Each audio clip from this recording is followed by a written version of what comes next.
और भी है काफ़ी बंदे जो खुदकुशियाँ कर रहे हैं सिर्फ एक बिल की वजह से, इस महंगाई की वजह से। जो बच्चों को ना खिला पाएगा वो खुदकुशी ही कर रहा है और उसके पास कोई हल ही नहीं है उसके पास। ये बताएं कि आपके हुकाम बाला से क्या इल्तिजा है?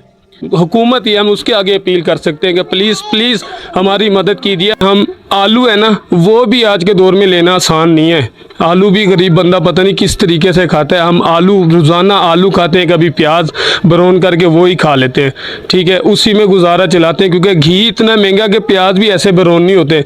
30 रुपए के घी में हांडी पकाते हैं हम, बहुत मुश्किल से, वो भी ठीक है। 30 रुपए का घी इतना सा आता है कटोरी में कि वो कटोरी को लग जाता है। कटोरी को गर्म करके वो फिर डालते हैं। उसके बाद आटा लेने जाएं, आटा 150 रुपये किलो है, ठीक है। अब आटा कैसे लें हमें खुद समझ नहीं आता है। 150 रुपये किलो वो आटा है। दूसरा सफ़ेद लेने जाएं वो 200 रुपये कहता है, कोई 180 कहता है। मिक्स करके वो बहुत मुश्किल से हम आटा लेके आते हैं। 1 किलो आटे में हम 10 अफराद खाना खाते हैं, हमें पता है हम जैसे खाते हैं।